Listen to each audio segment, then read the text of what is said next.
Aujourd'hui, nous allons découvrir à quel point le parrain du pétrole du monde, le roi Salman bin Abdulaziz, le roi d'Arabie Saoudite et le grand patron de la maison des Saouds, d'une valeur de 1,4 billion de dollars, est un grand dépensier.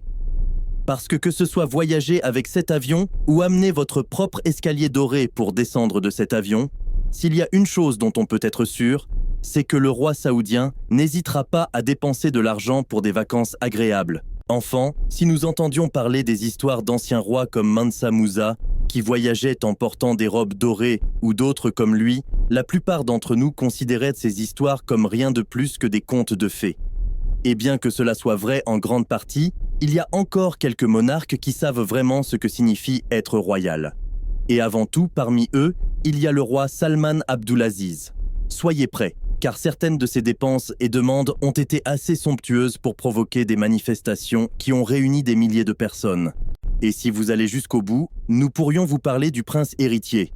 Le tristement célèbre Mohammed bin Salman a déjà ordonné des centaines de stripteaseuses sur une île qu'il a louée entièrement lors d'un de ses voyages. Premièrement, en 2022, le roi Salman a 87 ans. Par conséquent, il ne voyage pas autant qu'il le faisait dans sa jeunesse. Mais il a réussi à glisser quelques visites au cours de la dernière décennie, l'une des plus remarquables étant son récent voyage en Indonésie en 2017. Examinons donc quelques détails saillants entourant ce voyage. Tout d'abord, en tant que roi, il ne voyage pas seul.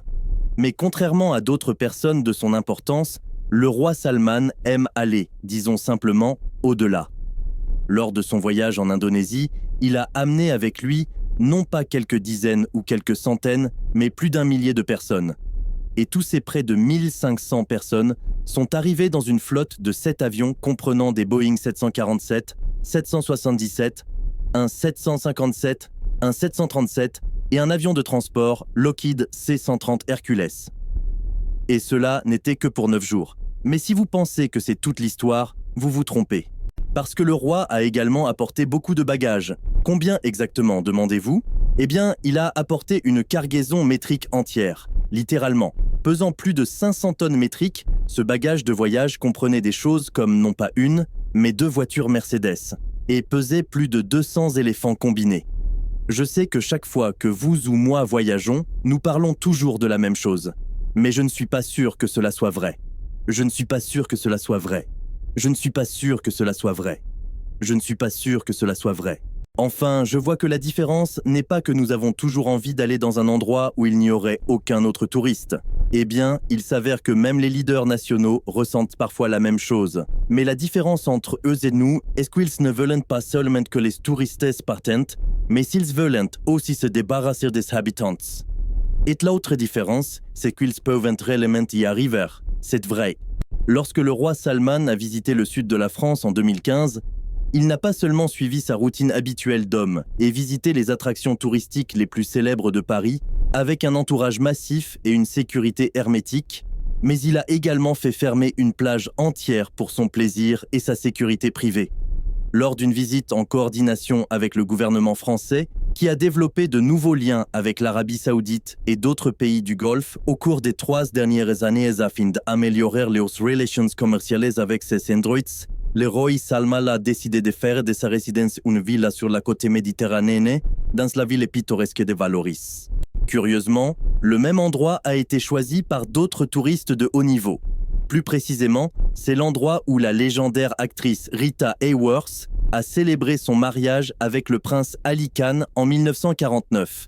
Et comme prévu, le roi Salman y est allé avec tout ce qui est attendu de quelqu'un comme lui, ramenant chez lui une masse de 1000 personnes. En conséquence, les médias locaux ont attiré beaucoup d'attention sur la région et dans l'économie locale. Cependant, en quelques jours seulement, il a écourté la visite de 3 semaines pour partir au Maroc.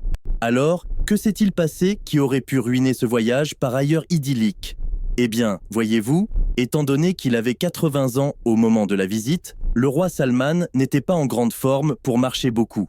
Et à cause de cela, chaque fois qu'il voyage, il aime marcher. Et il est un très bon marcheur. Là où, à terre, il voudrait monter, il ne le fait tout simplement pas. Maintenant, il y a plusieurs raisons pour lesquelles il pourrait vouloir faire cela. Mais dans ce cas, cela pourrait bien être parce que la plage à laquelle il voulait accéder était fréquentée par des nudistes. Et cela n'a pas plu aux locaux. Une pétition a même été lancée pour demander au roi Salman de quitter la plage. Dans le passé, cela aurait peut-être incité un roi à prendre cela comme un signe de manque de respect et à faire la guerre.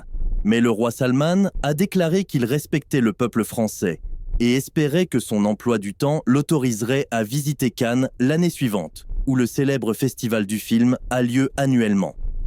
Il a ensuite quitté le pays, permettant aux habitants de revisiter les belles plages. Et ce ne sont que 2 des voyages les plus récents. Avant cela, le roi est allé en Russie, où il a apporté avec lui son emblématique escalier doré et a également fait venir 800 kg de nourriture chaque jour de sa ville natale. Il a également réservé le célèbre Ritz de Moscou pour tout son séjour.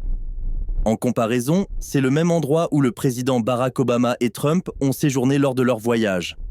Il n'a pas réservé tout l'établissement.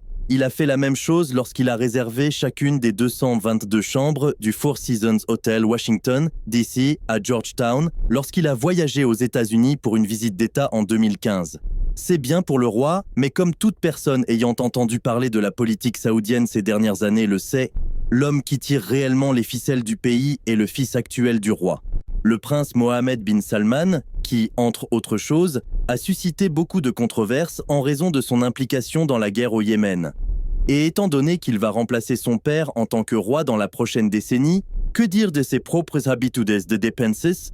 Eh bien, vous serez ravis de savoir que non seulement Salman suit les traces de son père, mais il pourrait bien le surpasser en termes de faste. Parlons un peu de ça. Lors de ces voyages officiels, qui sont de plus en plus nombreux, la majorité d'entre eux sont de nature diplomatique plutôt que de loisirs.